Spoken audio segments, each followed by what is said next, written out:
oui, mais je dois contribuer tant soit peu à l'évolution du bassin du Congo. Et dans les cas donc, de réchauffement climatique, au cas où ils peuvent m'appeler, je suis prêt à travailler avec la République démocratique du Congo. Un cocktail et une dégustation des recettes congolaises étaient prévus juste à la sortie de la salle, au moment où la presse a profité des interviews et témoignages sur le lauréat. À double casquette, ami et compatriote, et frère, qui vient de décrocher son diplôme de docteur. Alors, en qualité de chargé de Congolais de l'étranger auprès de l'ambassade de la République démocratique du Congo en Tunisie, donc doublement ravi. Chapeau à, je dirais, l'artiste Banga Banga. Et entre parenthèses, vous savez que dans cet institut, le premier noir africain qui a défendu sa thèse, c'était le professeur Lissouba, qui fut président de la République du Congo-Brazzaville. Le Congo, malgré la situation, est en train de s'ouvrir à l'international en ce qui concerne la recherche. Parce que je suis de nationalité camerounaise, je suis d'origine camerounaise. Donc c'est quelque chose qui me marque une fois de plus de voir que le Congo est représenté ici en la personne de l'ambassadrice. C'est quelque chose qui me touche beaucoup, qui me va droit au cœur. C'est toujours un plaisir d'accueillir des étudiants étrangers et surtout lorsque ce sont des étudiants africains parmi nous. Parce que nous avons les mêmes préoccupations de développement et nous avons les mêmes préoccupations d'abord scientifiques mais aussi de développement agricole et rural d'une façon générale. Alors c'est valable pour le cycle ingénieur, c'est valable pour le master, mais c'est valable comme aujourd'hui pour une thèse de doctorat qui s'achève avec une mention très honorable qui montre que donc, aussi bien en Tunisie qu'en Afrique, nous sommes capables d'effectuer, de réaliser des thèses d'un très bon niveau, tout à fait du niveau des standards internationaux. Monsieur Jean-Pierre Kalala nous a montré de quoi il était capable, il s'est très bien défendu. Je vais aller, et je suis sur la même ligne que les membres du jury, pour dire que le travail a été très bien fait et très bien préparé. Et c'est là, c'est une leçon aussi pour nous autres qui sommes en fait sur le même chemin de faire la même chose comme M. Jean-Pierre Kalala.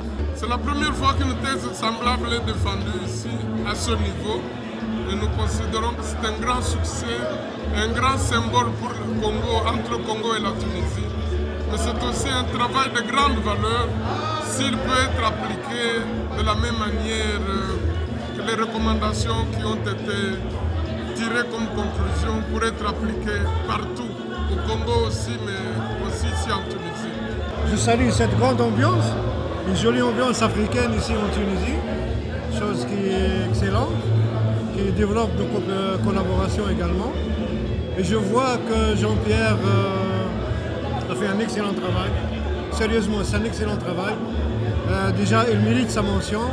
Il mérite les jolis mots qu'on a dit à son profil. Et je lui souhaite une bonne continuation.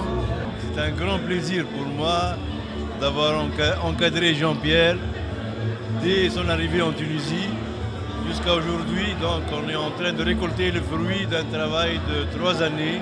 Banga Banga, c'est un frère. Je le connais depuis plus de 30 ans. Et je sais que tout ce qu'il fait, c'est avec passion. Et il nous a honorés par sa brillante présentation et la mention qu'il a eue. Donc nous sommes vraiment heureux et honorés. On espère qu'il y aura d'autres Congolais qui pourront suivre ses traces et faire aussi de la recherche qui aboutisse comme il a fait. Plein succès dans la suite et que Dieu te bénisse. Merci beaucoup. Mes impressions sont les meilleures. En tant que membre de l'ambassade de la République démocratique du Congo à Tunis, je profite de l'occasion pour adresser nos sincères félicitations à notre compatriote, M. Jean-Pierre Kalala, qui vient de nous honorer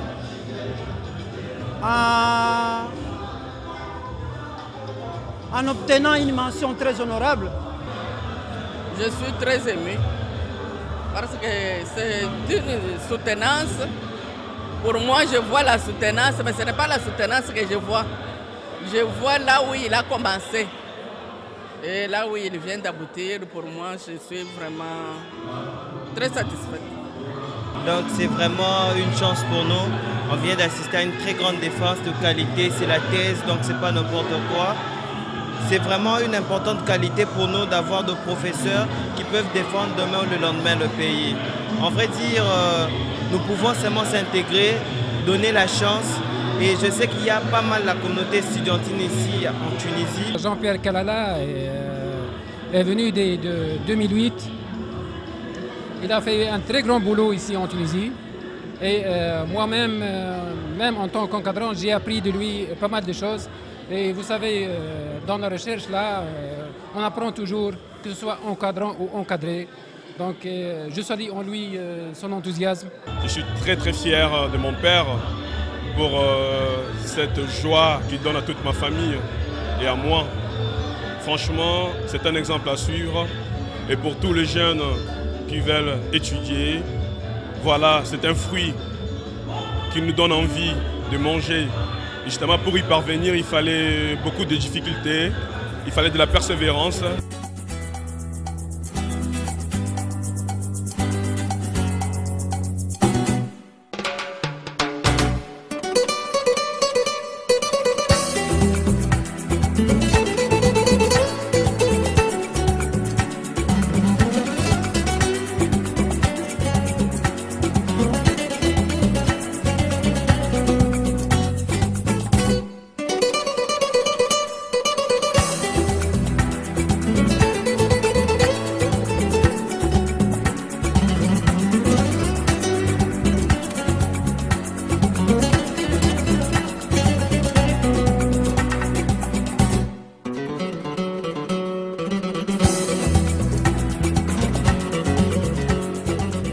Notons que M. Jean-Pierre Kalala Bangabanga, l'heureux lauréat, avait été sélectionné dans le cadre de la coopération RD Congo-Tunisie après ses études de Master 2 de recherche à l'Université Polytechnique de Toulouse, afin de poursuivre des recherches doctorales dans le domaine de l'agroforesterie. De nos jours, ce domaine se révèle être d'une importance capitale compte tenu des changements climatiques dans le bassin du fleuve Congo. Je commence par M. Nejib Rejeb, qui est le directeur général du centre de recherche ici, qui a été mon directeur de thèse, qui est à mes côtés. Il a suivi, il m'a aidé, il m'a donné tous les conseils et c'est le fruit donc de son travail. 3 jours après l'événement, soit le mardi 18 septembre 2012, une fête fut organisée à la résidence de la RD Congo en Tunisie à l'honneur du lauréat. Son Excellence Madame Geneviève Lukusa et son mari lui ont offert une bouteille de champagne, Laurent Perrier de 9 litres, pour manifester la joie et l'honneur que ce digne fils du pays a apporté aux Congolais. Tous n'ont pas manqué un mot pour exprimer leur joie au micro de la presse. Tous les corps diplomatiques, tous les corps du personnel administratif de l'ambassade de la RDC en Tunisie a bien voulu faire cette petite manifestation pour honorer notre frère parce que ça n'arrive pas tous les jours. Voilà, et c'est la raison pour laquelle vous voyez que nous recevons M. Kalala à la résidence de la RDC, dans sa résidence, parce que ça c'est la maison du Congo. Si je suis ici, je suis très honoré par Madame chargée d'affaires de la République démocratique du Congo, Madame Geneviève Lukusa, et tous les diplomates qui sont accrédités ici en Tunisie via la République démocratique du Congo. Très heureux, toute ma famille, tous les organismes qui ont été représentés, ils ont compris quand même que non, au Congo, il y a moyen de faire quelque chose. Et dans les cas de la coopération, il y a eu beaucoup de gens qui sont intéressés donc au sujet de ma thèse. Ils ont compris que non, on pouvait encore prendre quelques Congolais qui sont là-bas et promouvoir la recherche appliquée au niveau du Congo. Et voilà, en ce moment, je suis très heureux.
qui est en piste, c'est très grave ça.